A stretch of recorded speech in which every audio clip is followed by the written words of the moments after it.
Welcome into episode number 8 of the Just Another Podcast, hosted by yours truly, Just Another Chris. And today I invited a really good friend of mine, Mike Branch. Man, this guy is a phenomenal musician. We talk about his music career and some of his stuff that he does in his free time, which is some graphic design work, but not to mention he's just an all-around amazing individual. We talk about him having a heart attack on stage. Yeah. We talk about photographers and how, well, just don't be dicks. We talk about some of the work I've actually done for him. I've used to go and film one of his bands that he has, and we kind of break that down a little bit, talk about my process. We talk about special events that he plays at and stuff that I have worked on at these events, and one of my horrible mistakes at one of those events. And we briefly talk about copyright, something I've always been wondering about when it comes to bands and tribute bands. How do they make money playing other people's music? And a lot more. So, enough talking about it. Let's dive right on in to episode 8 of Just Another Podcast. Enjoy. We are now recording again. For real this time. Really real, because, you never Is really life real? know. No one knows. All right, so Mike, I got you in here for real. Hi, Chris. How's it going, man? I'm good, man. It's good to see you. Why don't you introduce yourself a little bit? Tell us who you are. What do you do? Do you even know? That's a great mystery of life. What do I do? My wife asks me that question almost on a daily basis. Honey, what is it exactly that you do? You asked me that earlier today. What do I do? It's the same thing. I don't know.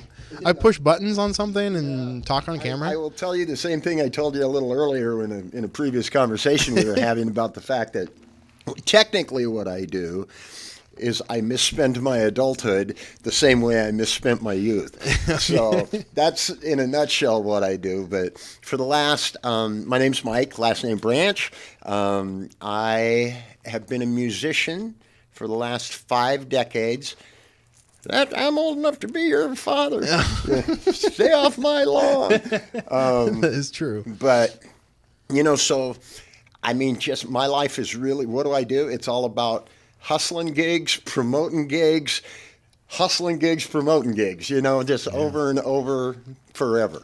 Right. 5 decades, yeah. What? So you're obviously you love music. You're in a band. A do. few of them. A couple. What's what type of music do you play? I mean, I know, but they don't know. Yeah, right. So there's 2 bands right now. There was 3, but now there's 2.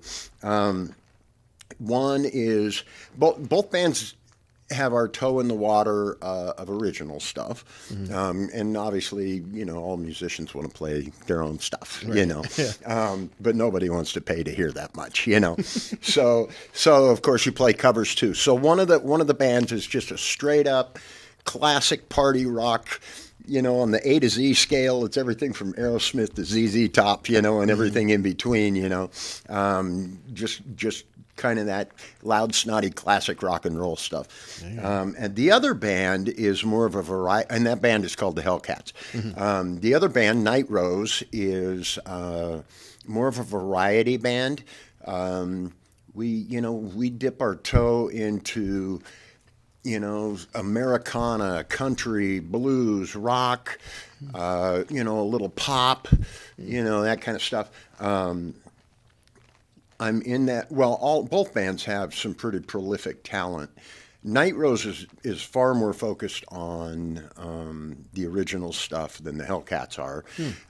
Both bands put out CDs, though, during the pandemic because we were all sitting around with nothing better to do. And I don't think I ever knew that you put out a CD or not. What the heck? I meant to bring them for you today, too. I meant to bring you some T-shirts, too. But you brought me a guitar. Well, I did. But you gave me a guitar. We'll talk about that later. I wanted to bring you some other stuff that wasn't just going to hang on the wall, too. But anyway, so Night Rose, there's a couple of us in there, particularly the keyboard player in Night Rose, a guy named Rich Petco, who's my primary writing partner. The guy is just so prolifically gifted when it comes to crafting songs. And this won't come as a surprise to you, but I can focus on something, in 10-second increments, and then I'm just swatting imaginary shit, swatting gnats that don't even exist. But what I do is my specialty is kind of coming up with some riffs and, maybe a basic progression or something or a killer riff or whatever, and then passing it off to him and say, take this little dough, this little ball of dough and craft it into a song, Okay. And man, he's good at that. Wow. He's a great lyricist. The smartest thing they did in that band was keep me off the microphone, but the rest of them, all four of them, sing like angels from the heavens when they get together. Mm-hmm. 4-piece harmonies that are just like, they'll bring you to tears, Wow. And to play with that level of talent is amazing. Night Rose was a real departure for me because, for one, we have a female vocalist who is a front person, mm-hmm. And she's amazing. Michelle Lynn, she's the ultimate just home run. She's phenomenally gorgeous. She's absolutely physically beautiful, which is great, but she's far more than eye candy. She opens her mouth to sing, and this voice that comes out of her is just like, oh my God, it's angelic. Mm-hmm. And then if that weren't enough, she's the most incredible human being you'd ever meet in your life. So she's the full package. She really is. That's rare. It is, and it'd be really easy to dismiss her as just like, oh, hot blonde sort of thing, chick singer, or whatever. Right. So much more than that, So she's pretty amazing. And actually, all of my bandmates are incredible in their own way. And then just the genres themselves, I'd never played any of this stuff before. Sure. These guys are going, well, what if we work up such and such? And I'm thinking, where the hell are you guys hearing these songs? And, well, we listen to country radio. I've never listened to country radio, I'm not a country guy. Well, and I never was either. I got to tell you, there's some great material, Sure. I like Johnny Cash. And of course. Like one Willie Nelson song. Yeah. And here's the thing for me when it comes to country is that the Nashville scene, first of all, has probably some of the most monster gifted players anywhere on the planet. And they're everywhere. They're just falling out of the trees, dangling from the chandeliers. They're everywhere, But country music for me was always a little twangy, you know what I mean? Yeah. And it just didn't have that much appeal to me. When Shania came out in Nashville and she married Mutt Lange, who is probably one of the greatest rock and roll producers ever, did all of the Def Leppard stuff. He did all of the AC/DC stuff, his resume is just insane. He decided he was going to go check out Nashville, and he decided to become part of the country scene. He changed, in my opinion, what country music sounds like and the way it's produced and all of this stuff, And for my ear, it just made it more accessible and more listenable, Yeah. So anyway, but yeah. You asked me who I am. I'm Mike Branch. No, this is great. I was going to... is this podcast over yet? What are we doing? It is just another podcast. I don't know if you knew the name of this podcast, so it's whatever you want. How long have you actually been playing? You play guitar. Do you play any other instruments? I play guitar. I know it's like a two-part question there. But. Yeah. So I play guitar. I got my first guitar. I was just talking to my mom about this. My 87-year-old mom. And I think I got my first guitar for Christmas, and I was probably 7. Wow. And it was some little toy, unplayable piece of shit, It wouldn't tune. You couldn't play it, really. But it was fun to hang on to and bang around. And, sure. Fast forward, I got a little bit nicer guitar. I was probably about 8 or 9, something like that. Mm-hmm. When I was in 3rd grade, which would have been... To your dear listeners, I'm an old bastard. It would have been the mid-'60s, like 66 maybe or something, in 3rd grade. Sure. And the Monkees came to the Portland Memorial Coliseum, and my dad took us to go see it. And it was like, it changed my life. I mean, even in 3rd grade, I just looked at that and I thought, that's what I got to do. I just knew somehow I have to figure out how to do that. And I thought I wanted to be a drummer, but back then, whatever. But I just knew, Sure. And then after I saw that, I remember talking to my mom and dad saying, got to get a little bit better guitar, And so I remember sitting. We had a house. My dad had built this beautiful house out in Clackamas in the early to mid '60s, and I'm sitting at this big round kitchen table, licking S&H green stamps and pasting them into the S&H green stamp books, because I had gone through their catalog and they had a guitar that I thought, okay, I think we got enough green stamps. I can con Mom into let's go get this guitar, And so I did. I filled up all of these S&H green stamp books, and I said, Mom, let's go over to the green stamp store, which was over on 82nd and Holgate or whatever in Portland. And we went over there, and sure as shit, man, there's that guitar, and it's hanging on the wall. And that's it right there. Got to have it, and all of that. And I walked out of there with that. That was the first guitar that was still a piece of shit, but it was your piece of shit. But at least it was my piece of shit, and I could tune it. You know what I mean? It was at least good enough. It would kind of hold a tune or whatever. Yeah. But I still couldn't figure out what to do with it. Mm-hmm. And then Mom and I were somewhere shortly thereafter. It was the old. You won't remember this, but there was in downtown Portland the old J.K. Gills building. Yeah, J.K. Gills was this amazing store for creative people. It was just like fine art supplies and all of this stuff. And I was always kind of a doodler, and all of this. So I was always fascinated with that store. They had these cool pens and stuff that you'd pay like $300 for a pen. No, I never got one, but because I had no good business with one. But it's just, but even just to look at them, you knew you were looking at high quality stuff, Well, they had a little book section. And so I'm flipping through the book section. Mom's off doing whatever. And I see a little skinny paperback book that says, learn to play the guitar in 30 minutes. Wow. And I thought, oh, well, shit, this might be minutes? Exactly 30 minutes. I'll be a rock star. Yeah, right. Exactly. And what I didn't really probably look through it very good, but I did buy it or got Mom to buy it, and we took it home. And in less than 30 minutes, I was playing some chords, Okay. And then so that kind of broke the ice on the deal. It wasn't the 30 minutes to be a rock star. It turns out 30 minutes and you can learn how to play Camptown Ladies Sing This Song, doo-dah. Hey, you're off to the races after that. Yeah. But anyway, so that's how I finally figured out how to actually kind of start making some music. You know? I played a little guitar in high school. I wanted to play more, but my mom's definitely gonna be watching this, so I have to be like, sorry, Mom. Yeah. It wasn't actually her; it was more Dad. Yeah. But I got this like really crappy guitar from my dad that he played, and it was really bad. Yeah. Like, man, the frets and the strings, I swear, it was like 3 inches away from the board. Yeah. And I had to press so hard on that thing. It was absolutely terrible. And then my dad traded a computer for a really nice guitar from my uncle. It was like an Ibanez S-Series something. I can't remember what it was. Okay. He still has it. Yeah. It still currently sits right behind the couch and has never touched it. But it was supposed to be my guitar. Right. But I was never allowed to like take it out of the living room to play it. So I had to play it in front of him the whole time. Right. And he'd always be like, "You're playing the song too fast. Or you're not doing this right. I'm doing this right. You're playing it wrong." I'm like, "I'm just trying to learn," right, type of thing. And never really got to play it much. However, he doesn't know this. So I'm about to admit something. He doesn't know. I think my mom, actually, I know my mom learned this. Pay attention, Marilyn. Here it comes. No, she knows, but she might have forgotten. I did buy a cheap $50 acoustic guitar from, I can't remember what magazine it was from. It was a Rogue acoustic guitar. Yeah, I remember the Rogue They look beautiful, but man, they're absolutely trash.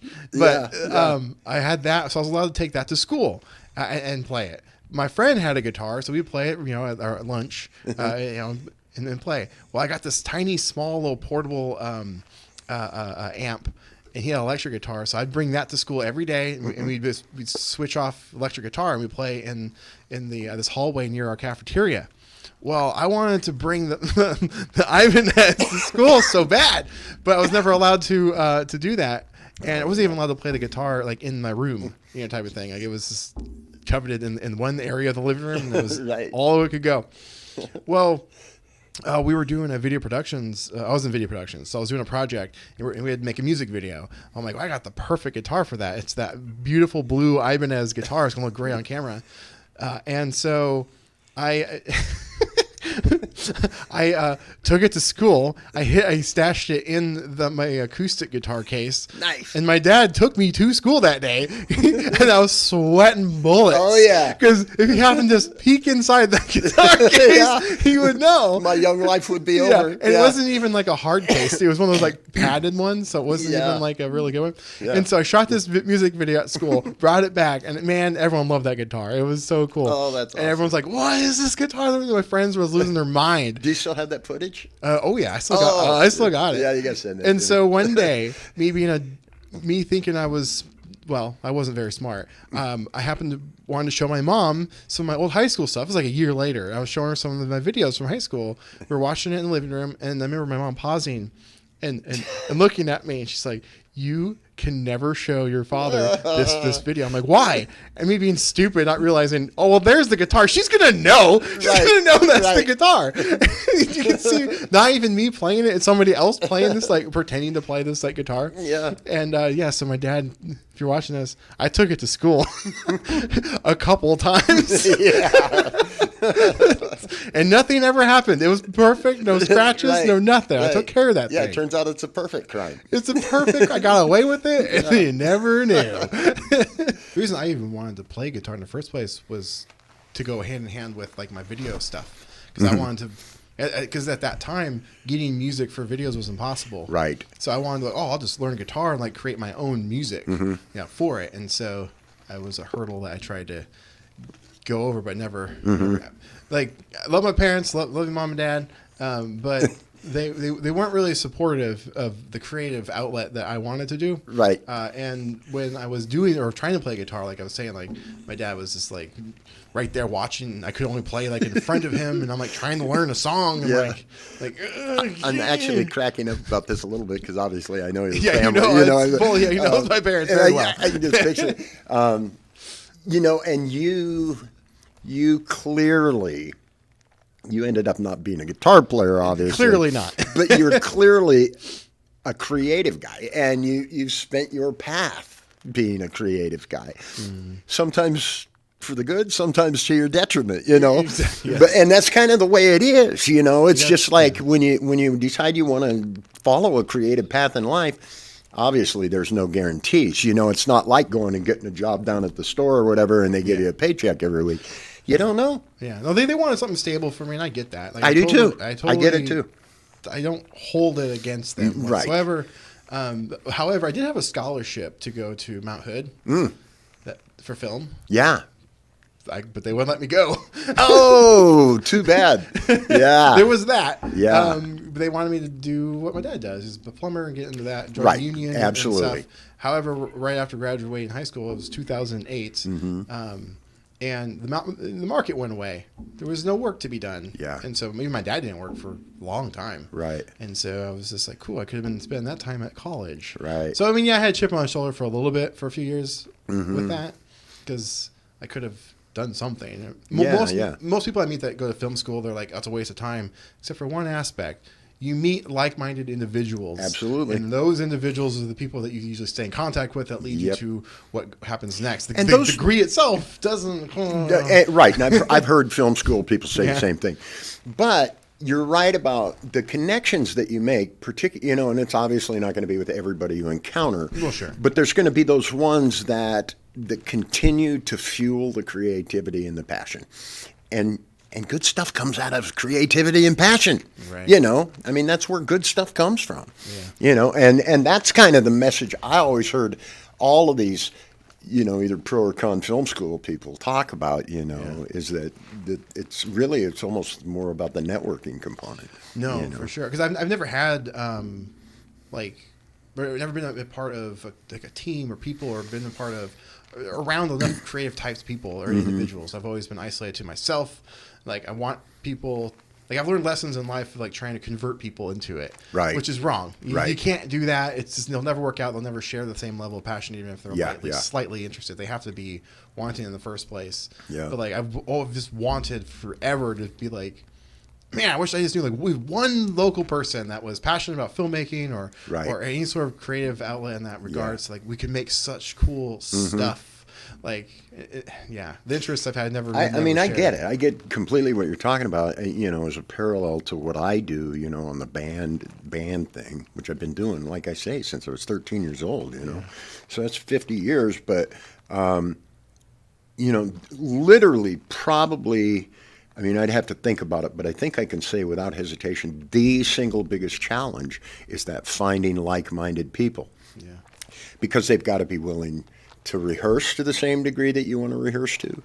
They need to be willing to gig to the same degree. I mean, post-pandemic, I almost don't even want to talk about gigging, but prior to that, it was like, okay, are you a guy who only wants to play once a month, or are you looking to play every possible opportunity, and all of that stuff? I mean, those are the types of things. It's hard to find those like-minded people. Right, and not only that, like you find those like-minded people, but also the commitment level to where like you're doing something, especially in the creative world, like you're doing something like, oh, it didn't work.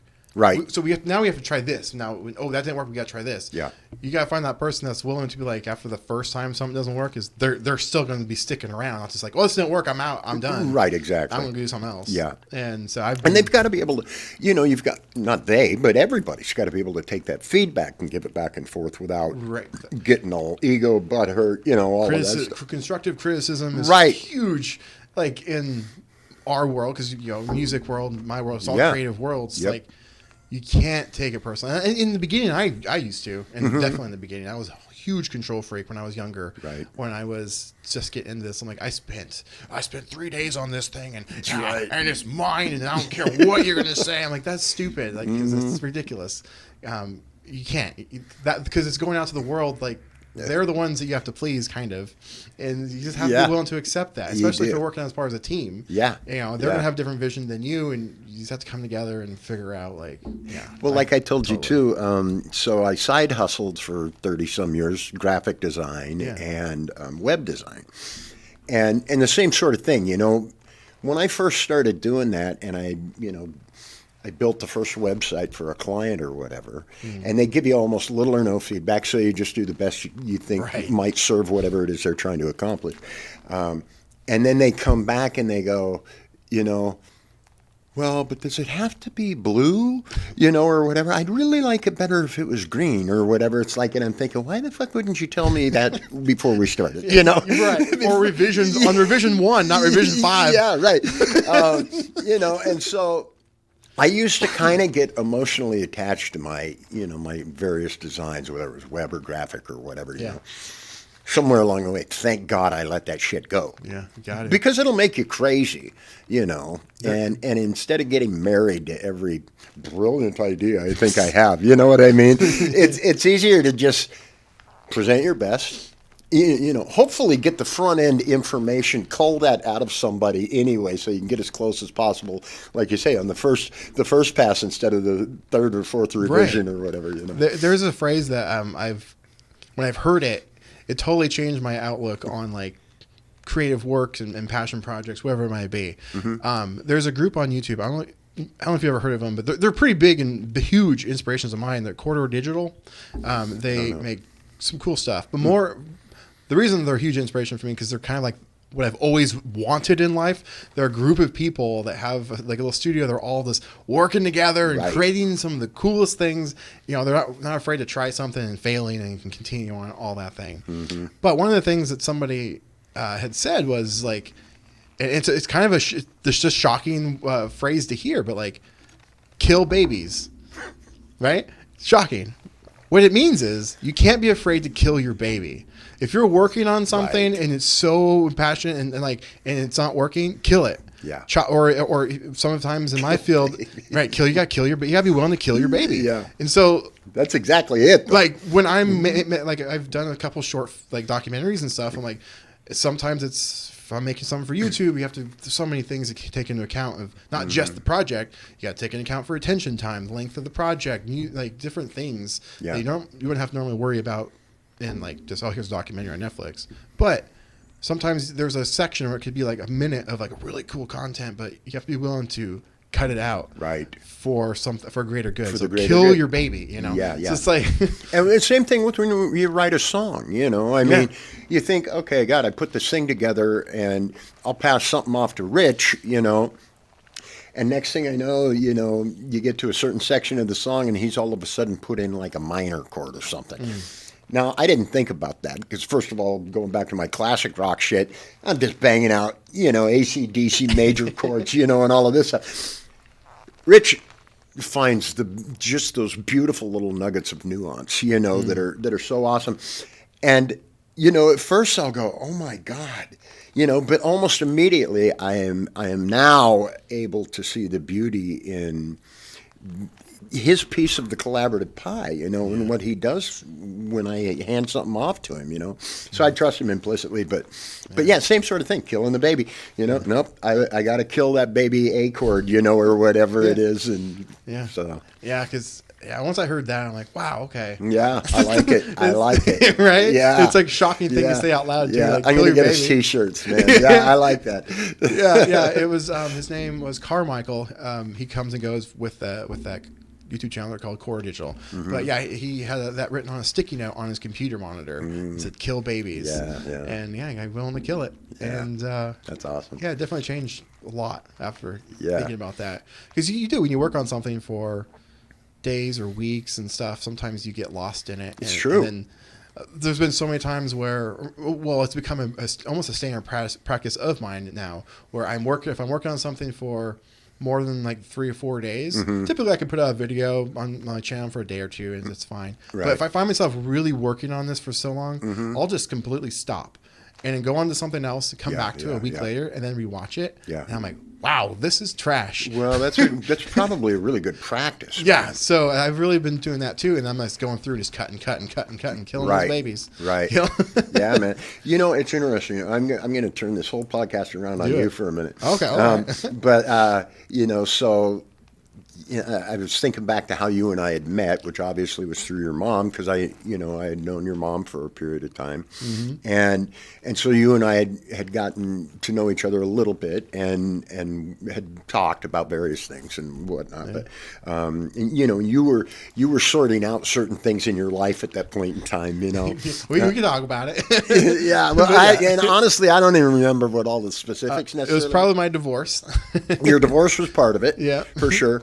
You know, I mean, there were things happening in your personal life that were probably impacting part of your creative life. Yes, for sure. And so, anyway, that was kind of the premise of how we got to know each other. And what I do remember about that first visit was that you and I, the one thing that kind of became the thread that wove. Because I was probably in a really good space in that point, because I'm playing in 3 bands at 150 nights a year, and I'm happy, you know. We're in a few bands. And you were kind of still sorting out some lows, you know, and all of that stuff. But the thread that ran through it all was the passion for what it is that we do.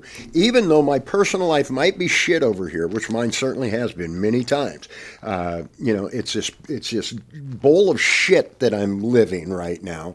The one thing that never has gone away is that passion I have for doing what I do on the professional side, you know.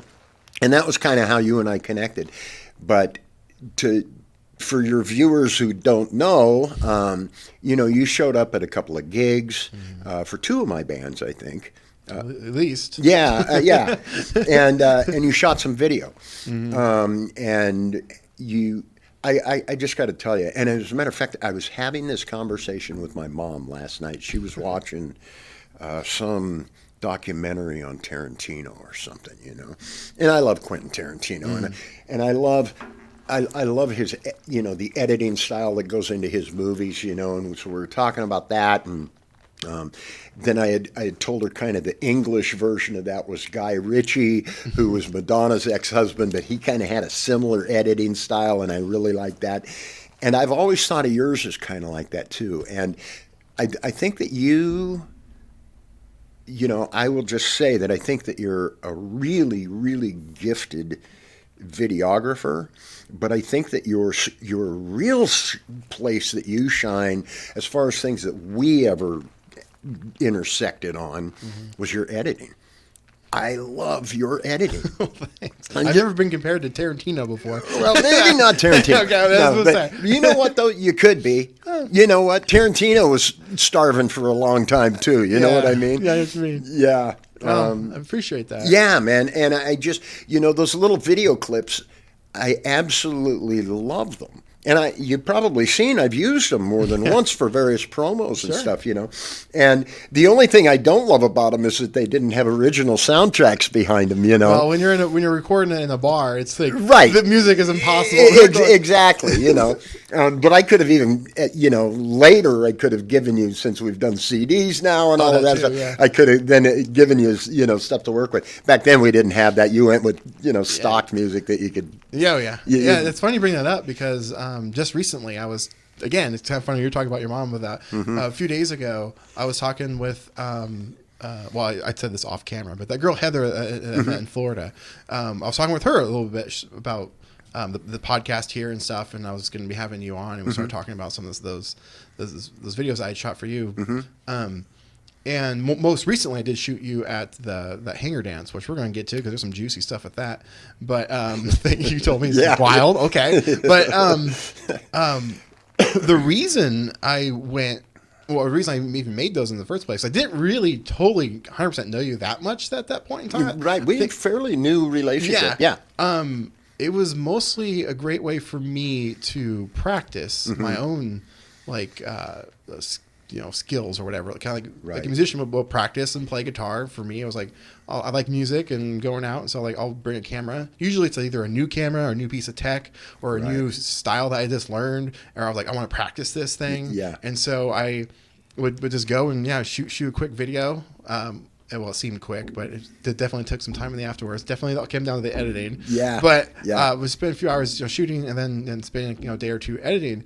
And I really enjoyed those because also those songs, there's a website where it's like stock royalty free music, right? But there's one in particular that allows you to download the song in stems, so you get all the individual tracks. Oh, and so I was practicing mixing my own versions of those songs. Oh, okay. So in all those videos, they were just like my own. Like I was like learning how to do that, like kind of recreating the song to where it's mostly original. I did not know that. That's awesome. So if you listen to the one that's recorded, it's not at all like. Yeah. So I was able to stop and tailor to the shots and And make the clips that ultimately kind of looked like band promo clips. And now you're telling me, and I didn't realize that, but that you were kind of just still working on perfecting certain craft type different stuff. Ideas, new tech that I had. Yeah. I would bring out But you also took one of those. You did a kind of a making of. Yeah. You did and you actually showed some of the editing process. Yeah. And to be honest with you, so. And I'm an Adobe junkie, being a guy who did obviously graphic design and all that shit for forever. You gotta. Come on, let's face it. You live and die by Illustrator, Photoshop, all of their tools. But so I became a Premiere Pro guy, and I've never used Final Cut. I don't know, Yeah, I don't use Mac stuff, so I'm an Adobe guy. Yeah, but it wasn't until I dumped, a couple of video clips into Premiere Pro that I realized, oh my God, the guys who are good at this. It's like, how does that even happen? Because I'll tell you what, it takes some time. The learning, of course, I thought the same thing with Illustrator and Photoshop too. The learning curve was like, oh my God, I'll never figure this out, Once the basics come in, once you learn just the basic cut and delete, and you start going from there. Yeah, and that's kind of where I'm at, and my shit's really bad and crude, Sometimes that's all you need, especially nowadays. To the extent, by the way, I was going to get a hold of you on any number of occasions, say, dude, you got to get me some video here from my band, that I can send to the casinos or whatever, looking for work. Sure. But then I thought, well, you know what? The guy's probably starving for a living. We're going to have little to no budget, and I don't want to insult you with that. You know what I mean? It was one of those. That'd be like you coming to me going, "Hey, man, I'm having a party in my backyard. Could you get the band to come out and play, and we'll pay you in pizza and beer?" Right. It doesn't work that way. Well, and that's another thing of being a part of a team, because some people are like, "Yeah, it sounds fun," and the others will be like, "No way!" Right. Right. So that goes back to that. But no. So for me, it's like, when another creative person reaches out, it's like we're in our own little like league. That's what I always think. Right. Because it's like, that's all right, true. you're creative, I'm a creative, let's work together. Yeah. I don't mind like either. It's like sometimes like I'll help you, help me type of thing. Yeah. Money is like whatever. Give me $50, $100. I don't care. Right. Buy me a beer. Buy me some pizza. That's fine. Yeah. It's just when other businesses try to do that. That feels a little scammy. Yeah. Which I know. So I know the types. Yeah. And there's only actually one other. I won't say their name. I'm pretty sure I'm 100% guarantee you know this person. Maybe we talk off camera, but this was only one other person that's in like the media world, the film world, like that is that way. Yeah, that will just. He'll be your best friend and then just stab you in the back for money, and type of thing. And so, that I won't work. I am almost certain I know who you're talking about. Learn that. And if I don't know who you're talking about, I may have a second name for your list, but I think I know who you mean. So, anyway, so normally, when the creative reaches out, especially like other like YouTubers and stuff, like friends, like we have our own little like understanding. We're like, hey, I need this for my video. Would you mind? Like, no problem. It's like, right. As long as there's like mutual respect and mutual understanding there. But it's interesting you bring that up because I'm assuming that there are parts of like the YouTube world, that you're obviously moving around in at all times, that get pretty competitive, See, for me, I mean, that is totally true, 100%. But for me, I'm the opposite, where I feel there isn't competition. There's just opportunities for collaboration. Right. And not a lot of people see that. And it's definitely frustrating, especially when I owned my retail store at the time. People were like, I always want to open my store, but don't worry. Like, if I do, I won't open across the street. I'm like, please. Open across the street. Are you kidding me? That'd be the greatest thing. It's more traffic, It's like we could create our own fake rivalry. We could have funny little skits, backstory, make commercials, but like calling each other out. And meanwhile, we're just on the phone talking about like working together. It's like that's the greatest thing. But no businesses think that way. It's just all cutthroat. So, but through the 80s and 90s, because now all of a sudden that pool of opportunities for gigging dried up so much, you had this much smaller, same large group of people looking to get a lot smaller pool of dates, So the cutthroat thing got really bad, because now not only are you fighting over stupid shit like who looks best in their spandex pants and got the big hair with the Aquanet, rat tail comb, and all of that. But you were also fighting over, gigs and stuff, so it got very competitive and backstabby. Came out of that somewhere probably 2000, I don't know, or the early 2000s. And now, for the most part, the Oregon-Washington particularly, and I played coast to coast, man, the Oregon-Washington music community is really a sense of community now. That's good. And my idea is kind of like yours. There's enough opportunity for everybody, I don't worry about who's playing over here or who's playing over here, and are they gonna suck some of my attendance for the night off and take. There's enough to go around. There just is, and I feel that way. I want everybody to win. You know what I mean? I just want everybody to win. Yeah. And fuck that backbiting crap. Yeah. Life's too short, man. Hey, real quick, I wanted to remind you guys about the members area. Yeah, there are some amazing perks by becoming a member of the Spitfire Club, such as extended versions of Just Another Podcast and extended versions of YouTube videos and early access to said YouTube videos and exclusive monthly signed photos sent to your door and access to the members exclusive Spitfire Club t-shirt. But that's not all. There is now an exclusive members-only Zoom call. Yeah, we have our club meeting. We sit down, we chat, we talk about things that we're into, things that we're struggling with, things we want to improve, and special guest appearances from other like-minded content creators. It's so much fun. If you want to become a member today, there is a link in the description below. I'll see you in there. The truth of the matter is I am... I'm really, as far as my ability to do music the way I do, I'm kind of on my final days, whatever the last stretch is. I can't do that forever, Yeah. Plus my health is shit, to be perfectly honest with you, which we can talk about if you want later. But, so I'm figuring if I'm lucky, I've got another, I don't even know what, 8 years, 10 years, maybe that I can do this, if I can even keep myself going that long. And so I just want to, if this is my last bit of the deal, I just want to enjoy it, man. Right. And that's why I'm so grateful, and gratitude's always my thing. That's from the minute my eyes pop open through my day. Every day, I try to just focus on the gratitude part. And that's why I just love my bandmates so much, So I'm really grateful I've got like-minded people who feel that same way. We don't want the drama. Yeah. There's no fucking divas. None of the shit that sometimes some of these other bands are still dealing with. Yeah. I'm grateful. I don't have to deal with any of that stuff, Yeah, that's key. Yeah. So, speaking of your health, Why, is it a smoke break time? I mean, if you need one, but no. So, quick backstory on this is there is this really cool, this hanger dance. That's done by, was it JL Aviation? Yeah. And I've been invited to that several years now. Mm-hmm. I've seen you play there, and most recently, the last one was in I think August of 2021. It was. Yeah, I think it was August. Yeah. And I, for the viewers, if you guys have seen this video, I did a video on the JVC camcorder from Back to the Future.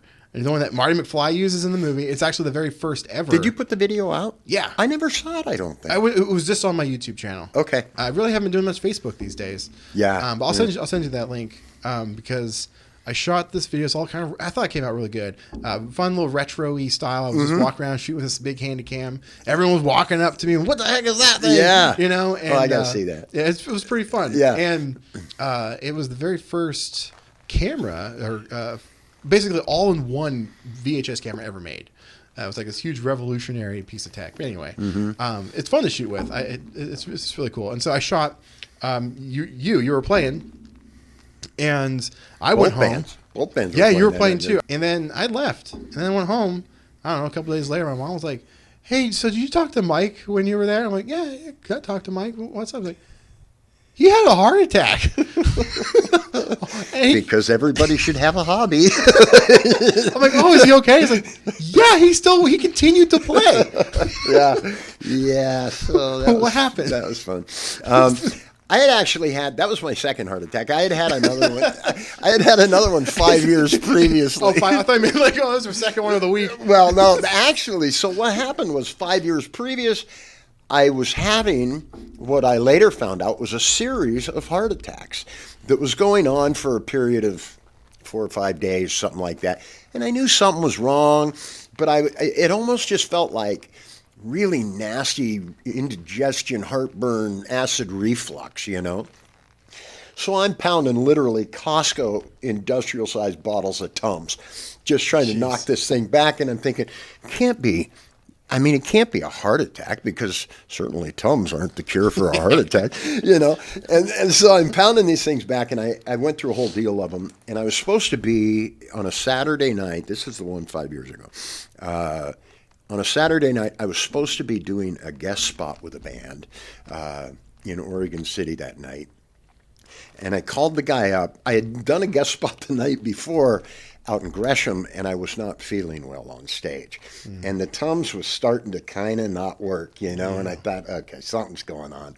And I knew I could only put it off for so long. And, of course, Brandy, my angelically patient wife, who puts up with all of my fucking weird shit. I don't know why. I don't either, man.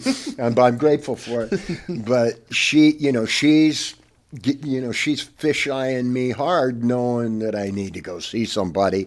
And I'm kind of stalling, obviously. 4 or 5 days this is going on, and I'm not going, Yeah. So I'd gone to that gig on the Friday, and I had to get out of there. I was not feeling well. And so when Saturday rolled around, I had called the guy I was supposed to guest spot with that night and said, "Dude, I don't think I can make it. I've got this thing going on." Well, he had just had a heart attack himself, like in the 6 months before or whatever, And so he's going, "Dude, you have to go to the hospital right now." And I said, "Shit, okay, so I will." And I did, and it turned out I had been having this series of heart attacks all week long, Wow. I tell that story only to say, so when it happened, fast forward 5 years ago at the hangar dance that you're talking about, Yeah. it was also happening 3 or 4 days before, but I knew the symptoms this time, so I clearly knew what was happening. But I'm thinking, okay, the Hangar Dance, first of all, both of my bands are on the bill for the Saturday night entertainment. If I bail, it's done. Yeah. This fairly large event that this guy throws a lot of money at is done. That's a lot of weight on your shoulders. I felt really conscious of that, you know. Yeah. And the other thing is, you know, it's like, I jokingly, not jokingly, have said my whole life, I want the drummer to count to 4 one day, and I just have a massive heart attack and die on stage. You almost got that. And the legend will be complete at that point, you know. And, you know, so I'm joking, not joking sort of thing. I'd be perfectly content to go that way, though, you know. Doing what you love. Absolutely. And so anyway, I knew this was happening, and, you know, I discreetly told the bandmates, you know, okay, hey, listen, we'll get through this thing, and then I'm going to have to bug out of here, you know, and all of that. So they're all nervous wreck and all of this stuff, you know, and it's funny because I've seen a lot of footage of myself from that night. Yeah. I'm hopping and skipping around on stage and all of this fine. stuff. Yeah, you know. Fine. I was recording everything. It was great. But on the drum riser out of the camera shot is a pile of Tums this big that I'm all night long I'm sitting there going through, you know. And at one point, I don't know if the camera would follow me or not. Will I stay in the shot if I stand up? No, you can stand up a little bit. Let's bit? see. Yeah, right there. You're still good. So at one point we've got like the Hellcats are playing. So I've already finished the Night Rose set. Okay. The Hellcats are playing. The place is going nuts. You know, packed house, dangling from the chandeliers, crazy. Everything that you play because you love, you know, and all of that. And Brandy, my wife, is standing off to my side of the stage, and she's watching me. And she's watching me close because she doesn't know what's going to happen, you know. And so at one point, in my never very infinite wisdom, it's very finite wisdom, I look over at Brandy and I do the old Fred Sanford and Son, Elizabeth, I'm coming home, grab my heart like I'm having the big one, you know, and all of that stuff. And then I look at her and she is pissed, man. And everybody I've ever told that story to, I thought, of course, it was funny at the time. Everybody I've told that story to go, you're a real asshole. There's nothing funny about that, to do that to your wife. And I guess in hindsight, they're probably right. Probably. But, finished the show, got paid, straight to the ER. So, yeah. Dude. Yeah. You can only do that probably a couple times before it's really serious. Yeah.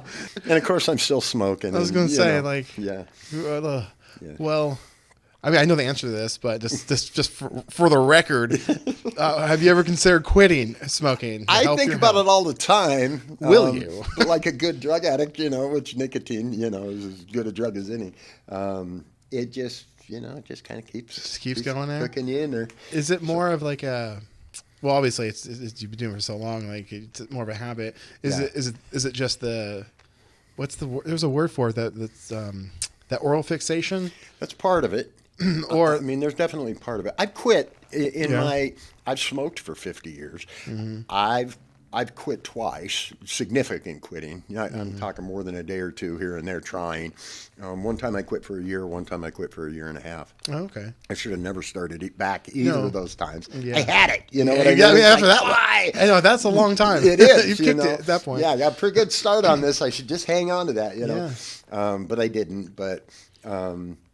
Yeah, I mean, the fidget. I'm a naturally kind of fidgety guy anyway, me too. And then you do have the oral thing, you know, and I'm already, you know, blowing up like a goddamn balloon anyway. You know, COVID. Oh yeah. You know, COVID-19 turned out to be about COVID 24 pounds probably. Seriously, that I'd love to 19, get rid of.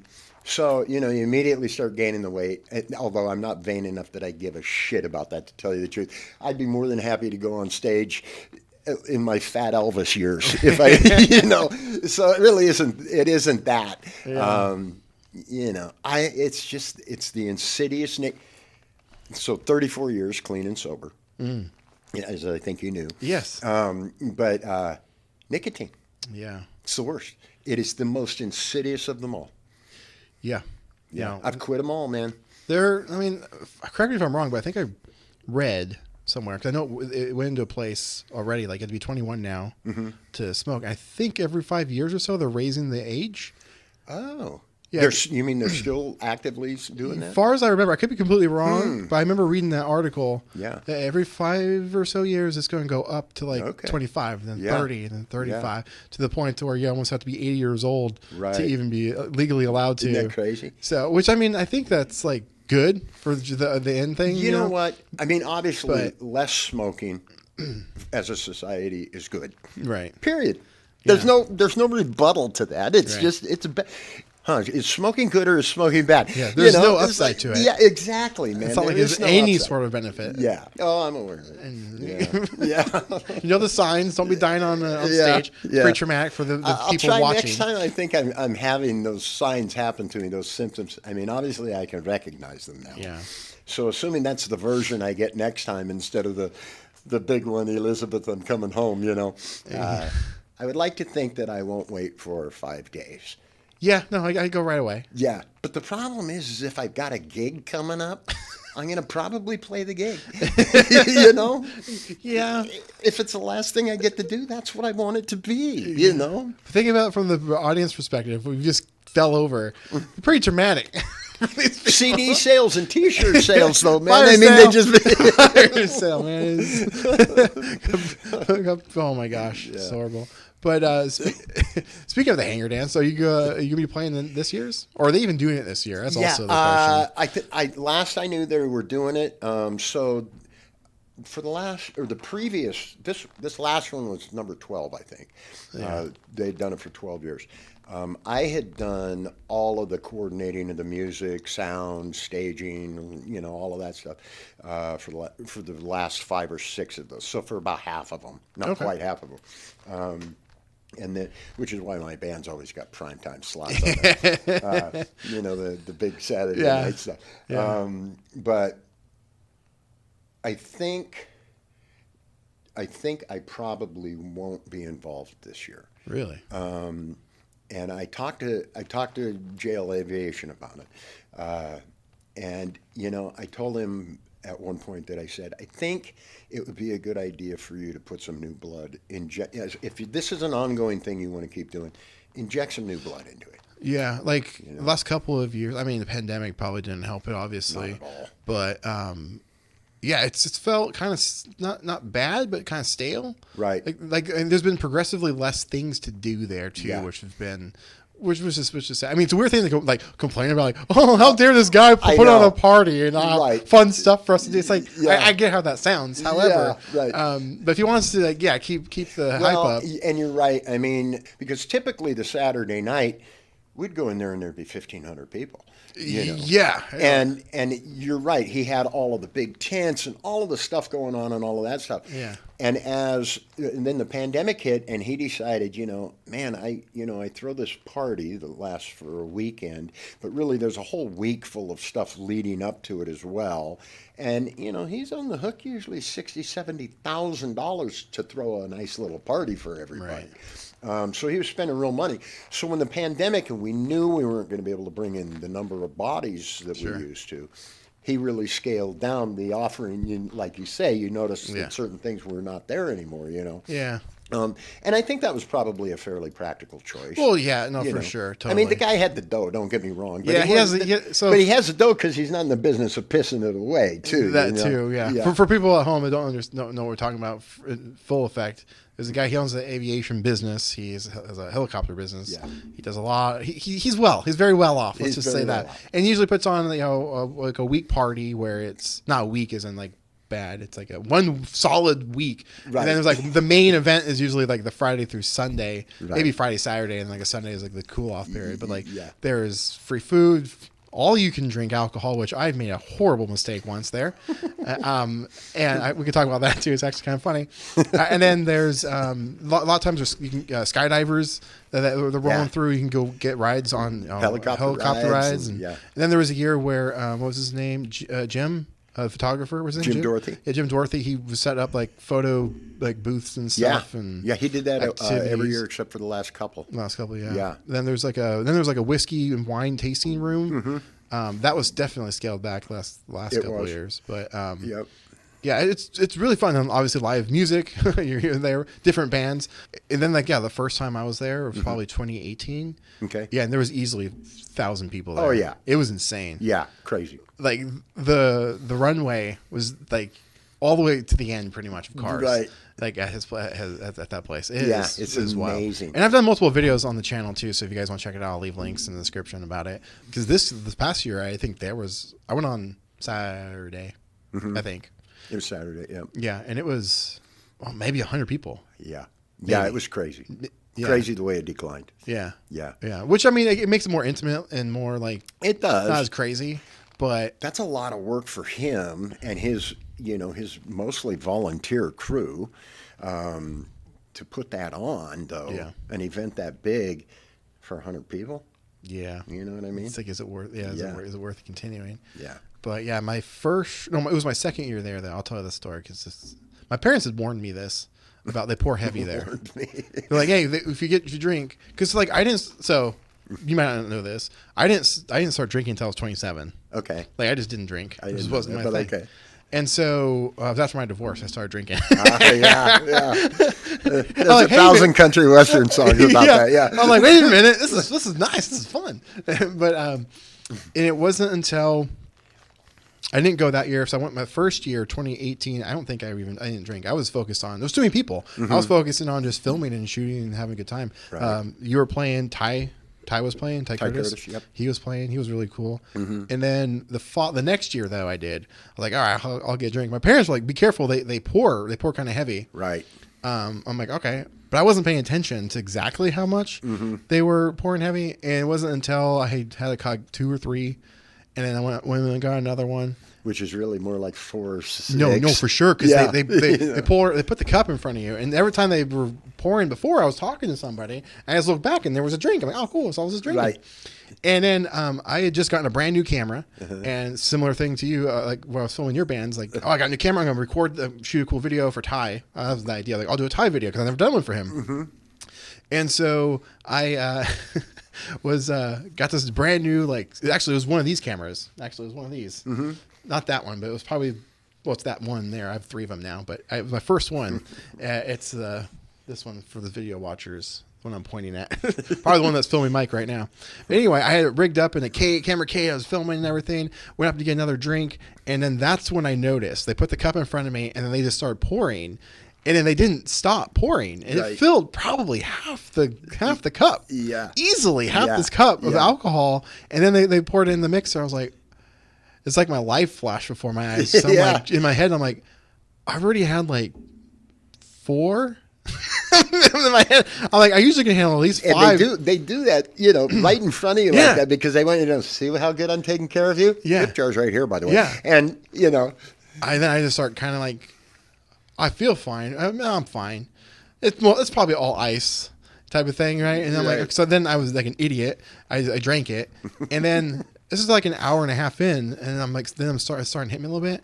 Oh my god, this was the first time I ever in my life got drunk. Right. Like I was buzzed pretty good, right. Before. I was smashed, incapacitated. I was hammered. I was gone. I was panicking too because I was trying to find any sort of food to shove down my throat. Yeah. Because I was like, anything. And it was the food had gotten put away at that time. And I found some muffins. I was like eating these poppy seed muffins, which I saw later again. But yeah, by the time I got home, it was bad. I just sat. I remember sitting on the toilet for like 6 hours in agony, and then I threw up, and that was great. Yeah. And then I went to bed, and I woke up. It was like I was crawling out of a coffin. And all I have to say is, I'm sorry. There's one last little key thing to this. All I have to say, that video I was shooting of Ty, it turned into, hey, I'm going to make a YouTube video on how to shoot a video drunk. And so I recorded myself in the bathroom a bunch of times. Awesome.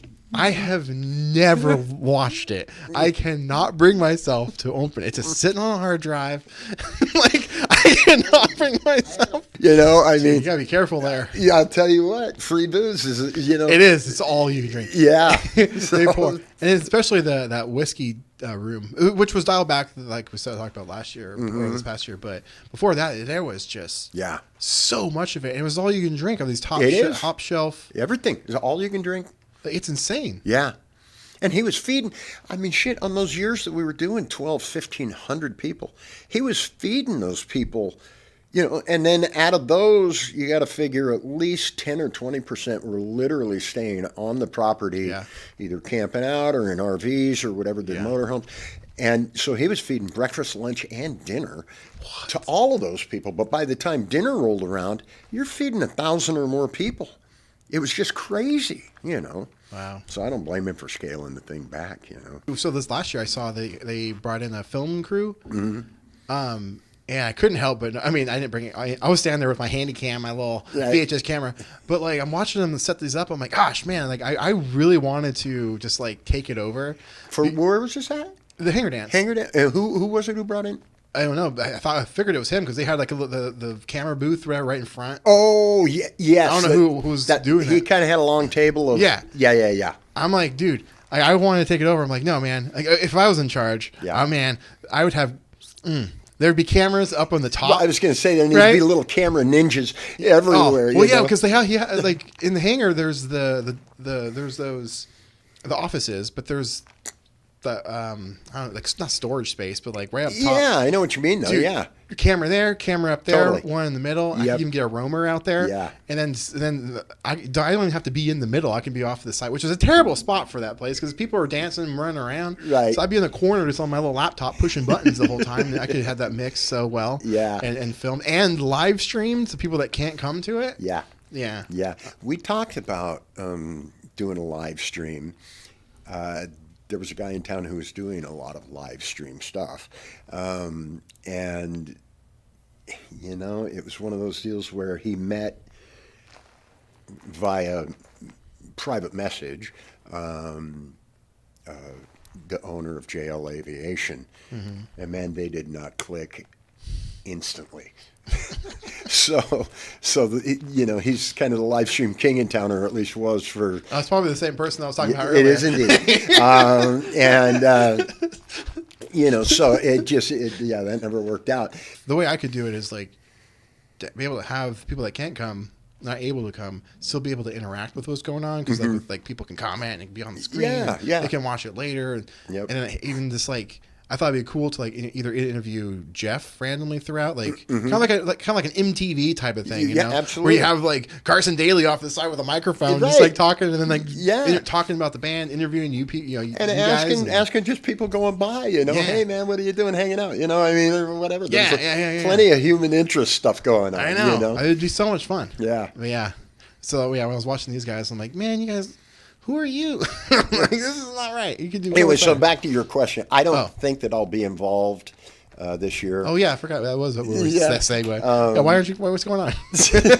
But I do. I would still support the event. Yeah. Speaking of events, I've been wanting to. I've talked about this publicly a couple times. I want to put an event on here at my studio for a photographer like meetup type thing. And I've been pondering the idea of actually like it takes some coordination because I got to talk to my neighbors, but they're never here on the weekends except for this dance studio sometimes next door over here. But I wanted to do like trick out the inside of the studio for like photo ops because of photography type thing, like little scenes and stuff, and food, kind of like a miniature hangar dance essentially, like food and alcohol, and I was like, considering doing entertainment and stuff. So I was actually considering maybe reaching out to you, see if you guys want to play, but I'm not even close to there yet. Right. But you know what? At some point we can certainly have that conversation. Yeah, I would love to have that conversation. That I didn't until you started talking about the live music piece, but. There was so back to Jim Dorothy, the photographer, and he's pretty legendary, and Jim's pretty legendary in the Portland music scene, Portland, Washington, and I've used Jim, for at least a dozen years, I mean, he has taken tens and tens of thousands of shots of me in my bands, And out of all of those, we got one good picture. It's pretty much true, but as it goes. He's just really good, Yeah. And but we did a thing. He's got this little studio that he rents space in on a monthly basis, called Island Media, something like that. It's Island something Media, out in Milwaukee, and it's just. it's really kind of this interesting little space, you know. It's probably about the same size as yours, configured a little bit differently. But, you know, he's got like one giant area out there where it's just green screen. So a lot of video stuff gets shot out there. Yeah. But they were trying to stimulate some business, particularly around the local band stuff, you know. Yeah. Because the one thing is, most of the local bands in town, they think a good promo shot was taken with their girlfriend's fucking cell phone or whatever. You know, pretty it's much. like, dude, spend the money, get a decent promo shot. You know what I mean? But they don't. But they were trying to pick up on some of that market that was out there, and they had done a thing where they were going to call it Marshall Mondays, which it sounded like it would be an ongoing thing, but really it was only intended to be a one-time thing. And what they had done is in the studio, they had set up this massive wall of Marshall amps and cabinets. You've probably seen me post some of those pictures from that section. Sounds familiar. And there were some old road cases from you know, fairly significant bands and stuff, you know, and that was set up in a different area.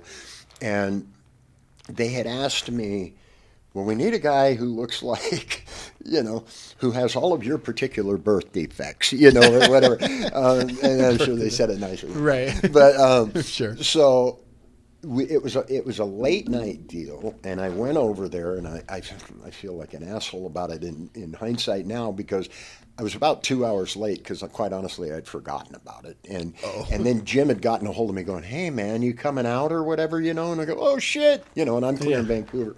Got to jump in the car and drive all the way over there, which I did. But so I go in there, and what they did was in this studio, they've got these two major kind of sets set up.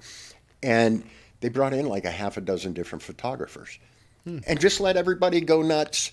Sure. And I was just doing different stuff. I had prop guitars, you know, I had all of these cool, you know, these cool backdrops with these amps and road cases and all of this stuff.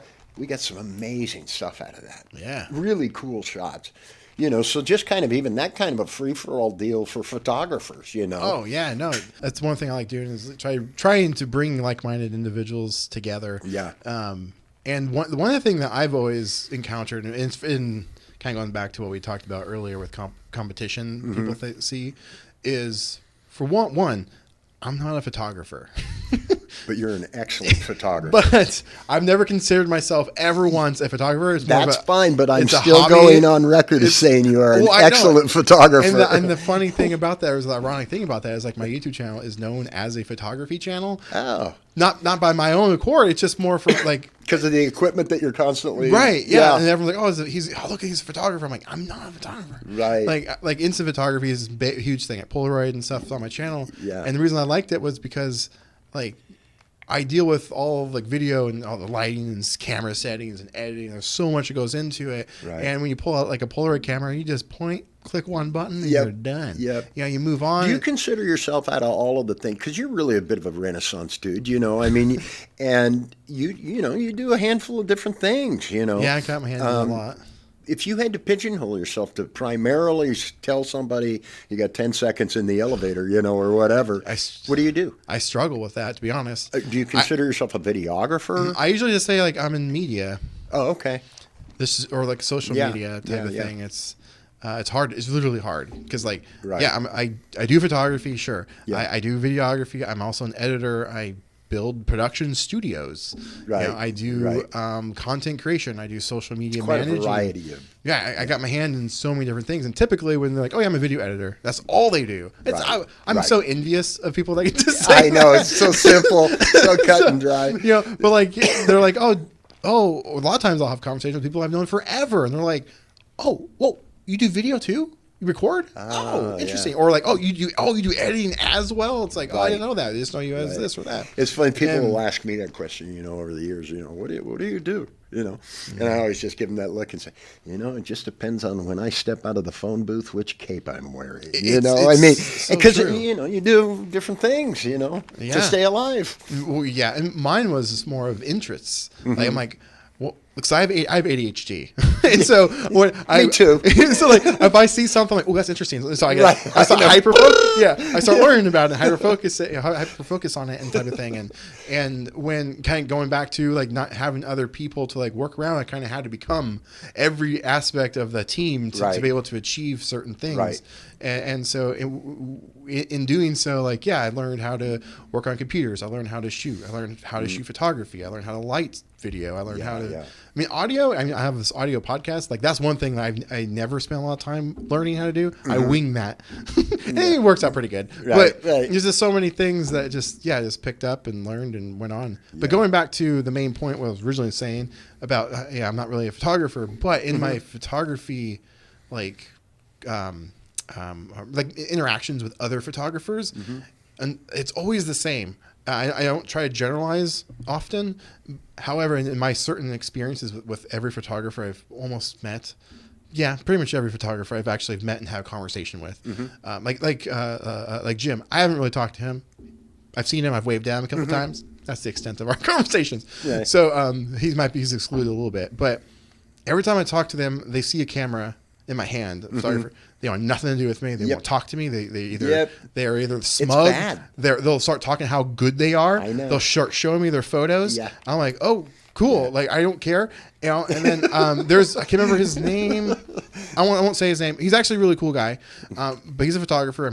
I guarantee you've known him. We were talking at the hangar dance, and I was talking about like how like they could improve the video that's going on and stuff. Yeah. And he thought I was a photographer. And then the moment I say, oh, I don't really do photography that much, I'm more videos. Like, oh, really? I want to talk to you about this. And I'm like, then they were okay. Yeah. And then I called him out on it. I was like, what do you mean? You a second ago, you want nothing to do with me. Yeah. You know? He's like, oh, but like, I want you impeding on my business. You know, being in a band, at one time or another, all of the local amateur photographers come through the venues, and because live music's kind of a fun thing to shoot. I think it would be if I was a photographer. I think it would be fun, and everybody wants to get that shot of my hand with all the tattoos on the guitar, or whatever. No, it's so true. For video, I'm like, oh, I got in there real tight. I've seen that shot 1,000 times. You know what I mean? And it's a good shot. I get it. But they are really competitive with each other. There's no need for it. There is no need for it. And I would never say this to anybody's face. Yeah. I can generically say it here in this kind of a setting, but a couple of those guys, man, you got no business thinking you're even competitive. Yeah. Your stuff is not good. Yeah. Please don't even post pictures of me is what I'm secretly thinking. Especially and maybe they even got a good shot or whatever, and then they blew it and they overbaked it in post-production or whatever. That's something very common as well. Yeah, really common. That's something that I've come across. People want to show me their work, and they're never once I've come across where someone is open to any sort of not critiquing, a positive, constructive criticism type thing. Yeah, anything. Yeah, and not that they've ever asked me, but there's been times where they wanted, like, hey, do you want to share stuff? Like, share. I'll show you some of mine. Like, show me yours, I'll show you mine. Type of thing. I'm like, sure. They show me theirs. I'm like, okay. I show them my stuff, and either they just don't want to continue, right, or they're trying to one up me, and then I'm like, oh, that's cool. I'll point something out. And I'd rather sit down with a guy and say, if I was a photographer, and I'd rather say, hey, man, let's talk about Lightroom settings. And what did you use on that one to get that shot? That's an amazing shot or whatever. That's the kind of shit I'd want to have those conversations. Yeah, no, I'm you not, grow. I'm not exactly. There's every day you'll wake up, you'll learn something new. It doesn't matter how old you are, you're never going to know it all. And so if you can talk to somebody else and they see it from a different perspective, especially if it comes to photography, because literally you're looking at something, and then if you talk to somebody else, they're going to say from a different perspective, absolutely, maybe stand over there. Yeah. That's a better angle. A great point. But since that wasn't their original idea, they're not open to like learning that. They're like, no, I'm better than you, so get away from me. And that's every photographer I've ever met, unfortunately, and had most conversations with. Again, Jim, I haven't talked to him. Jim, you know, Jim's an amazing guy. You'd fall in love with. To know Jim is to fall in love with Jim. Yeah. It's just the way it is. Because again, I'm not going to waste my time. Whatever time I got left, I'm not going to waste it on bullshit people. You would love Jim, I can guarantee. And he'd be happy to talk to anybody about photography. You know, and he's kind of the king in town. He really is. You know, but he's a pro and he's done it for many, many years. On the amateur side, one of my favorite, David Walls. I don't know if you know David or not. Your mom would certainly know him. Yeah, I know Dave. Yeah, just the sweetest man in the world. He started off. He'd come out, and I always encourage him, dude, come on out and shoot. You know, you want to sneak up on stage to get that cool shot of the drummer? Fuck it, do it. You know, I don't care. And he had these little point and shoot cameras and stuff like that, and his stuff wasn't very good. Mm-hmm. And then somehow, over the course of doing things like you're talking about should happen, where you're building relationships with other photographers, particularly like in David's case with Jim Dorothy, who again was the undisputed king. They got to talking, and in under a year, the shots David started getting, you know, because again, so much, it's digital, man. I mean, post-production's everything, you know. And so these guys, when they start getting their Lightroom chops together or whatever, you know, man, you can go from night and day, and David did, and he's probably my favorite amateur photographer here in town. You know, he does a great shot, and yes, he's got the hand shot many times. You know, but I even like the hand shot. You know what I mean? It's slightly different every time. Yeah, right. If it's got a little glisten of sweat on it because I'm having a hot, sweaty night or something like that. Cool light hits it. Right. You never know. Yeah. So. Yeah. That's great because there's a lot of people. Like I said, it's frustrating. There was this one person I met through one of my ex-girlfriends. She was is a photographer. Mm-hmm. She would do it on the side, but would do it for money on the side type of thing for like portraits and landscape stuff. And I got introduced to her because my ex-girlfriend was like, "Oh, you should meet her. You guys will, get along. You guys have the same interests." And I didn't tell her this, but I'm like, I guarantee we won't because she probably. So I just was like went along with it, and so we would go. I guarantee we won't. I guarantee it. But okay, and so I don't say a word about anything photography related or not. Anyways, nothing. We go do this, or we used to do it. This is years ago. Down at Lewitt. You've been to Lewitt, downtown Vancouver. It's a brewery. Yes. They would do a trivia night once a week, and and so we would do that. And it was pretty fun. Now I met this person, and she was pretty cool, but her identity is photography, so it's the only thing she can talk about. Mm-hmm. She's constantly talking about it, constantly saying this, how good she is, and all this stuff. And her photos are hanging up in certain places, and I'm like, okay, you're a little full of yourself, but okay. And her work is not bad, but it's not like crazy good, you know? It's just like kind of middle of the road, maybe a little bit higher than that. It's definitely like if you paid somebody, it's quality work. Now I didn't bring up anything of me for a long time about what I do until she randomly asked me. I'm like, great, here we go. We're going to start this. So I told her, I do YouTube, my type of stuff.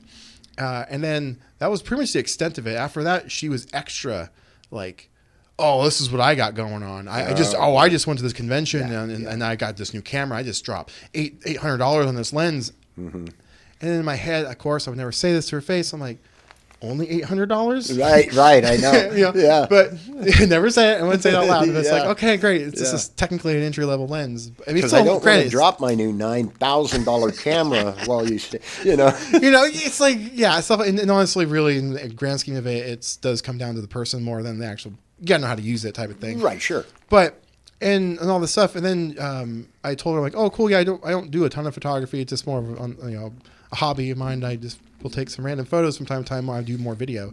And she's like, oh yeah, so I don't do video, but like I just use a Handycam for when my wedding photographers. I do wedding venues. And I just don't hire anybody and this and that. I'm like, oh, okay. Then I asked her the only one time, like, oh, do you ever like want to see some of my work? If you need some video work done, I can more than happy to send you something. Maybe we can collaborate. And I don't do photography really that much, so maybe we can work together. Yeah. her response was like, "Nah, I'm good. Handycam is plenty fine." It's only the most important day in the guy's life, the couple's life. Why would you need more than a Handycam to capture that? You know? Like, oh, okay. Yeah, that's cool. Yeah, my other favorite one is the guys who, there's the one guy in particular I'm thinking of, but there's more than one of them out there, who comes into the club, and he's always got this lens that's like this, I don't know. You could fit what I know on the head of a pin about photography, but I see this giant lens, and he's always, he's swinging that thing around like it's a baton, and all of this stuff. But the real thing is, and he's always at the shows, always taking pictures, which is fine. It's his posts where obviously all he's trying to do is hustle boudoir business. Oh, and it's like, I know those types too. Well, I just feel a little slimy to me. You know what I mean? Yeah. Well, other than the fact that it's because it is, and I know stuff about this guy, but it just is creepy, man. I wonder if it's we can talk off camera, but I wonder if it's the same guy that I was talking to about, like, he didn't want to work with me, and then he's like, probably, and because he's always there every time I see. If I go out to see you play or anyone play, which isn't often. I mean, if overbaked post production rings a bell, it's probably him. I don't think I'm friends with him on Facebook or anything, so I don't really see much of him after that. But he's an interesting guy, and if it is the guy, so I used to have another YouTube channel. I don't have it anymore. Long story. I've never actually spoken about it publicly, but I was doing a lot of tutorials, kind of like you talked about earlier about some videos, and how I made them. But I would do a lot of like tech reviews on like modern new stuff, not vintage like I do now, but and tutorials on how to use Lightroom and Photoshop and Premiere and all the stuff. And this guy saw that I was taking pictures at one time I was up with you, probably 2018 maybe. And he was asking questions, and I'm just like, I'll tell you whatever you want to know. And then he started following me on the channels and was learning, like a lot, and which is great. That's really what I'm here for. That's why you do it. I'm an educational source. I never had access to that, and so I want to provide that. Totally. So like whatever you want to do, but there's ways to go about it. I feel like you don't have to be scummy and weird about it, and so. He would constantly come up to me, ask me about my camera, what I'm doing, what I'm using, what I recommend and things. And I'm more than happy to do that. Now, flash forward to this past year, and he's known me. Every time he sees me, he comes up to me, talks to me, hey man, what camera do you got coming? And like, so then I pull out my VHS camera and then my Polaroid camera from 1984. Right. I'm like, this is what I'm. He's looking at me. Okay, that's weird. Nobody know me. Got my good stuff. But, and then, so that's where I feel it's a long story short, basically. Well, short story long, I should say. And like, I've come across this all the time where I'm like very forthcoming, helping people. Right. And learn. You want to learn something? I will teach you whatever the heck you want to know. Yep. I'm not really going to ask for anything in return. But if you find yourself in an opportunity to maybe provide anything, I would be very grateful for that. And so for him to tell me this, the same guy is like, Oh, you don't do photography? Oh, now, hey, I might have some more. I'm like, interesting, because I was so willing to help for you all these years. And now you weren't going to even give that back? That's kind of scummy, man. Not to, I say this literally without ego. I don't want to sound like I'm Tarzan beating my chest. Sometimes it's hard to like get that across. I know what you mean. But, my band's promos is considered typically some of the most consistent, best band promo out on social media, and it's a huge part of how we built the following that we built for the bands, and so I had kind of this formula that I had cooked up along the way, and it was really nothing but School of Hard Knocks, learn as you go sort of stuff back in the early days of social media promotion, which ultimately became really the only way you can promote your shows. I have a real love-hate affair with Facebook, but that's right, I know. But right now, it's still, for me, it works. It's the game, Sure. So I did these clinics, these little seminar deals, and they'd be like 3-hour deals, and all of this stuff that we did, and I literally would hand people the keys to the kingdom. And when I say that, I mean, this is what I did. I can only tell you that I know it worked for me. And I think if you did it consistently, you would find it works for you as well. Yeah. And if you're tired of playing for your band playing for $300 a night, and you want to get into the $1,500 to $2,000 a night range, try some of this stuff, and ultimately, almost nobody ever followed through with any of it, which was always kind of interesting to me. But the other version of that was I'd get these messages from somebody, or somebody would get my phone number and give me a call. Hey, I'm so-and-so. I'm a whatever, fill in the blank, drummer, guitar player, bass player for this band. I really like your promo. I'd like to know if you'd be willing to sit down and talk about band promotion. And I always, absolutely. And same thing, one-on-one, let's go have coffee. I will hand you the keys to the kingdom. This is what I did to build what I've got, and I think it will work for you. And none of them do it, And then later, when you talk to these people, though, they do the whole full of themselves, well, I'm doing this gig and that gig, and I've got this going on and all of that, which is great. I'm glad people are out. I'm glad they're working. I'm glad they're doing whatever they're doing. But here's the deal: if you're doing it for $300 and I need to make $1,800, the venue's going to look at me like I'm crazy because they can get you for $300, and they don't see the difference between the fact that I've got a known following. Yeah, people are going to come, right? And you're spend bringing money. The party. Yeah, and. It's like your deal you were talking about, you want to share and kind of elevate for everybody, elevate the scene, if everybody is getting better attendance, if the cash registers are ringing better because there's more bodies in the clubs, we all are going to make more money. And let's face it, musicians or creative people in general, we get abused financially like crazy if we allow it, Very much so. But there are ways you can max out what the market will bear too, And if you just settle for the bottom end of the deal, you hurt everybody. Yeah. No, it's true. And I hate to reduce it to money. Yeah. But you kind of have to include that piece of it. It's not only about that. As a matter of fact, money's rarely a thing that motivates me particularly well anyway. It just really never has. I always thought, like, if money, like, was a motivator for me, I would be a millionaire by now. Right.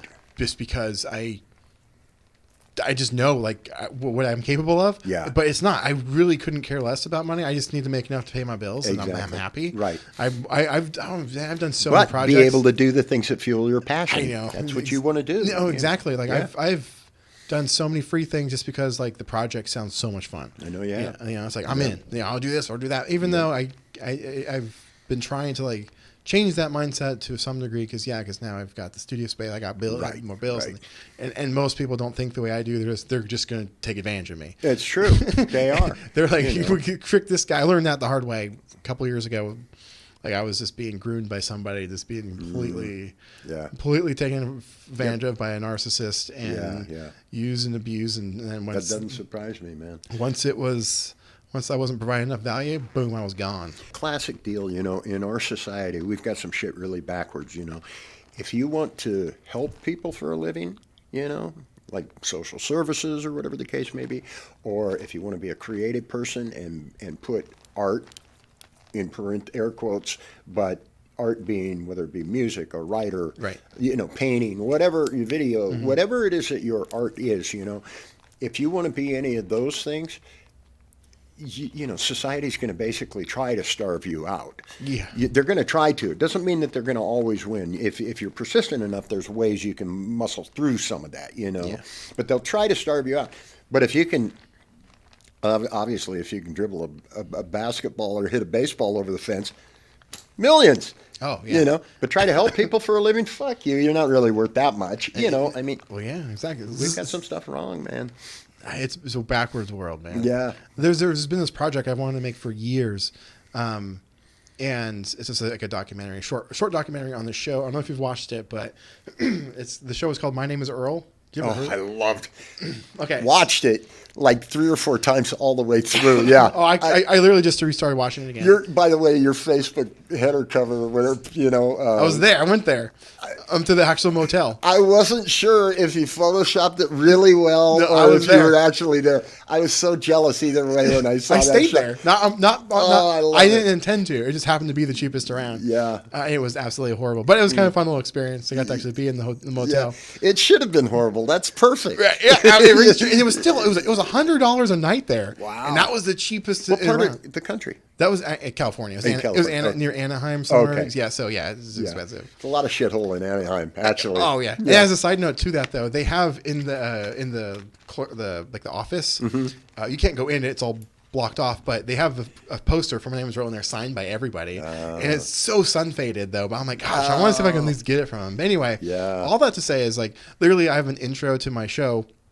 My YouTube channel. It's a recreation of the My Name Is Earl intro, and it's kind of a thing in there. But all that to say, it's one of my favorite shows. I loved that show. Yeah, it's so good. Yeah. But the project I wanted to do was like interview people on the street, talk to them about a TV show, not say the name, but talk about the premise of that show, which for those that don't know, it's just about the kind of a scumbag guy turns his life around and tries to put good karma in the world. Right. You know? Yeah. It's this hilarious show. He has a list of bad things. And he goes around and crosses them off one by one. Now, that show gets canceled right around the same time, the 2.5 Men show was going. But that show continues, and you read the synopsis of that show, it's a terrible show. For what the values that they're putting into the world and stuff that they're talking, it's an absolutely terrible show. But yet it made billions of dollars by the time it was over, right? I see what you're saying now. Yeah. Right, exactly. Yeah. It's not about what the actual message is. It's about dollar signs and what the people want. And kind of messed up world, more people are going to want to see that. And so I've been wanting to make that project where I interview people and talk about that TV show, but also talk about the history of the show. And I've actually had brief conversations with the creator of the show. His name is Greg Garcia. Yeah. Just on Twitter. I don't use Twitter ever. I only made it because I was trying to apply for not apply. It was a joke. There's a YouTuber. Her name's Sarah Dici. I was interviewing her. I was the cameraman for a project, and she was looking for an editor. And I made a videographer to take some load off of her work or for her job because she does all of it at this time. And so I made a joke where in the middle of the interview, I just put the camera down and say I quit and I'm going to work for Sarah as a joke. And then so I pick up and continue on. But then after the interview, she was like, I'm serious. Contact me on Twitter. I'm like, cool. I don't have a Twitter. So I made a Twitter and then I made a little like a resume video, sent to her, never heard back. But anyway, all that to say too is I went to the motel, took a picture at the motel, and tweeted it at Greg Garcia. And he responded immediately. He was like, hey, nice. Thank you for the love. And I've had a couple other interactions with him. I'm like, oh, he responds every time. So he doesn't have a huge following, which is kind of a reason why. Yeah. And so I'm like, I wonder if I can get an interview with him at some point. Yeah. And then maybe he can lead me to some of the other actors from. Wouldn't that be awesome? And then talk about the show, talk about the whole thing. So it's been one of the things I've been wanting to make forever. I mean, you've got the chops, plus you're a super fan. I mean, it's like, yeah, I know. Honestly, one of my highest goals is to get Jason Lee either on my podcast or in a video of some kind, because he's also a photographer. Oh, he is? Yes, and he does a lot of instant photography stuff as well, like Polaroid and things. You know, it's funny. I saw like Randy. Who was the actor who did Randy? Ethan Serpley. Yeah. I've seen him in other stuff, and every time he pops up in other things, it was like, right. I mean, it just throws you. It's like, have you seen him recently? I don't know. I may have. He's jacked. Really? He's in massive shape. Good for him. He's huge. Good for him. Yeah, he has a podcast too now where he talks about that and stuff. So that he's in the peak physical health right now. Yeah. Which he's always been all over the map. Right. Because you've seen him in like Remember the Titans. Yes. He is like 500 pounds. Yeah. He's crazy. And then he's been always kind of a big boy, but now he's a big boy now, but he's like good Yeah. health, big boy. God, and they had a couple of babes on that show. Oh yeah, Jamie Presley. Oh my God. Yeah. And then Yeah. and the girl plays Catalina. I can't remember her Yeah, name. Catalina. it's Yeah, great. yeah, It's a exactly. beautiful Between show, the two. beautiful people. And you got the, for me, it's like this is the smorgasbord because you got the blonde and the brunette Yeah. spectrum. You know, I it's know, like, both. you Yeah. know, yeah. Yeah, I'm a brunette guy, but I love me. Yeah, I'm a Jamie brunette guy. I'm Jamie Presley. Yeah. She's pretty cute. Yeah. But so I've been I need to actually start locking that in because that's been in my back pocket a little bit. I'm like, Yeah. I don't want to waste it because I probably only got one opportunity to try. Right, for sure. And so I've been trying to come up with a plan of attack basically To approach that. to approach Greg. Mm-hmm. And so I think I've had a brief couple tweets back and forth, him quick conversations and stuff. Yeah. And so I know he responds. So I'm like, he probably should Yeah, kind of get that's that cool. going soon because it'd be a really fun project. There are bands in town that, this is the musical version of that one, that play exclusively other bands' music. Now, I'm not talking about just a regular cover band. I'm talking about they specifically choose one band that they do their music. They're a tribute band, Well, sure. Okay. And there's nothing wrong. If people want to fight about the whole tribute scene, I don't give a fuck about that. I got a lot of friends in the tribute scene, and they're out working and having a good time. Yeah. That's my first go-to. Is that happening? Then I'm okay. You know what I mean? But that said, there's that small segment of them who sometimes forget, you're not really that guy, right? Yeah, you didn't write that song. I love what you're doing with it, and you're really good at it even, but you're not that guy, right? This is a question maybe you can clear up because it's on tribute bands and even playing tribute songs or whatever, cover bands and stuff. What's the, I know it's a gray area, right? To be able to play that music legally and make money off of it? Well, without permission? Yeah. Because, more specifically on just a dedicated tribute band, I figured they'd be more of a target. You know what, though? I've always looked at it like, they talk about a tribute band. Well, if you only cover... Like Guns N' Roses or AC/DC or something. So you're a tribute band. Right. I've always thought, you know what? I'm in a tribute band, too. The difference is I pay tribute to 50 different guys a night. Yeah.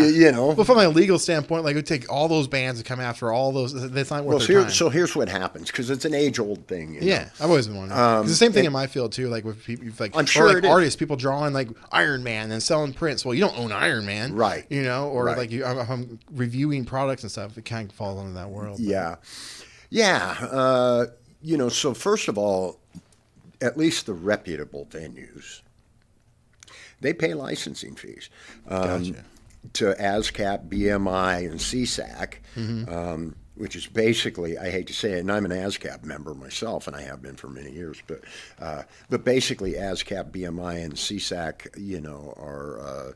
they're basically one notch above the mafia, and they're putting the screws to these venues for literally thousands and thousands of dollars for the licensing, to put your jukebox in there, to have any kind of live music going on and all of that stuff. And, the money that you owe them for your licensing every year, that number's negotiable, but they're ruthless about it, and they'll make your life miserable if you don't pay it.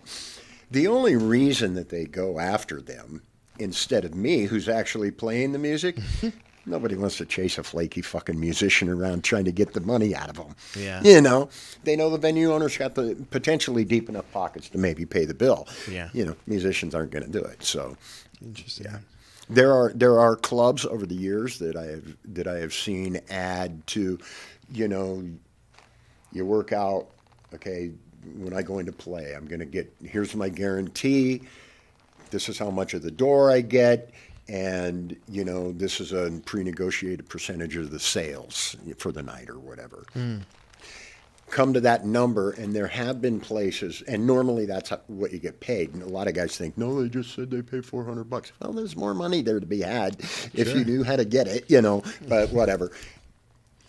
Some places, instead of that being the amount that you get paid, they'll say, okay, that's the amount minus X, usually 50 or $75 or something like that, to pay for towards their licensing fees. Interesting. So they have the band. That's how the only way the bands ever really get touched by that number.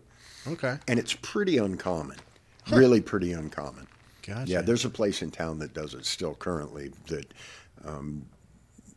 but they've got other issues besides that. Mm-hmm. Well, I told you an hour and a half. We're a little bit over that. Yeah, Why don't you wrap it on up? I know my nicotine threshold. Oh, that's also I was worried about yeah. too. But let's wrap it up. Where can people find you if they want to get in contact and follow with what you got going on? You know, I hate to say it, but our largest presence for both the Hellcats and Night Rose is Facebook. Okay. And almost all of our promotion for what's going on as far as coming and seeing live shows and all of that stuff emanates from my page on Facebook. So it's all under Mike Branch.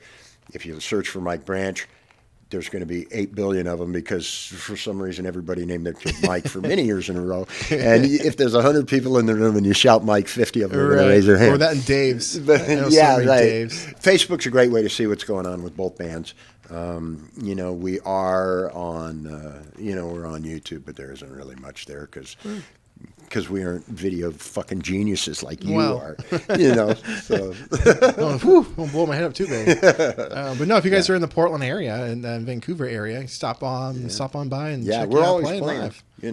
Yeah, you are. I was playing. Yeah. And also, thank you for the guitar, by the way. Oh, you're welcome. Yeah, I don't know if you mentioned that earlier, but yeah, you brought me a freaking guitar. I'm going to hang it on the wall in the studio. I'm very excited. Real quick on that guitar, I forgot to tell you, but so I got that during the pandemic, literally right on the front end of the pandemic. And what happened was, it is truly a custom, one-of-a-kind guitar. That's cool. And it's a badass looking guitar, but it's a great little player too, and it just sounds amazing because the electronics in it are killer. Start playing that thing. But I had a guy build that for me. I don't know how I stumbled upon this guy online somewhere because that's where shit happens. You know, it's like no good story ever started with here I was holding a salad or whatever. It's always hold my beer. You know what I mean? So I find this guy. Little Chinese guy living over in a very poor, depressed part of China. Wow. And his dream is to build guitars. And that's what he's doing. And, you talk about guys who have a passion and want to follow their dreams. Yeah. That's what this guy wants to do. Dang. And he was making them, literally, one guy, one at a time, Dang. And so I find this guy somehow, and I start this conversation with him, which wasn't the easiest conversation in the world. I could imagine. Because my fucking English sucks, let's face it. and so, anyway, but we kind of connected, and we were able to get past whatever communication barriers, and I kind of said, this is what I want this thing to look like. I want it to look like it's been through floods, tornado, all of the shit. I want it to, and then when I got it, I yanked all the electronics out of it that he had put in it, and had them all added after the fact, and they had some other touch-up work done on it. But he custom built this guitar for me, and I felt really good about giving this guy some fucking money, I really did. Plus, I got a pretty cool guitar out of it, Yeah. So it became, I never used it with Night Rose. It was very much a Hellcats guitar. It looks like a Hellcats guitar. It's branded a Hellcats guitar. And I hope you hang it on your wall and enjoy it. Oh, it's going to be so cool. I can't wait. It's right next to the photo of you that I took back in which I love that picture. Yeah. It would be cool if it was the guitar. I've hored out that picture many times. I've seen that. Yeah, and it's appreciated. No problem. Well, hey, thank you so much. I really appreciate your stuff. Yeah, man, I enjoyed it. It's good to see you. It's been a while. It has been a while. It's been great catching up. And Hangar Dance isn't a place to hang out. No. Because there's too much swirling on around, Too much alcohol flowing. Yeah. Too much heart attacks. And I'm having heart attacks. So, Don't go dying on me now. Yeah, no. I got a couple minutes left. Yeah. Good. Anyway, my pleasure. Man, it's always great seeing and chatting with Mike. He is such a great person. When you're around him, he just makes you feel like you're the center of the universe. Gonna have to have Mike back on in the future on a later episode. If you want to follow any of his current ventures, be sure to check the links in the description and give him a little follow. Maybe check out his band. If you're in the local area, Portland and Vancouver, definitely come on out and see him play. It's definitely an experience. And if you want to see an extended version of this, remember, there is a members-only extended version of all the podcast episodes over in the Spitfire Club. Link to that can be found in the description as well. So thank you so much for listening and watching. Yeah, you can watch this as well as video and audio. I'll see you in the next episode. Now, get out there. Make some art.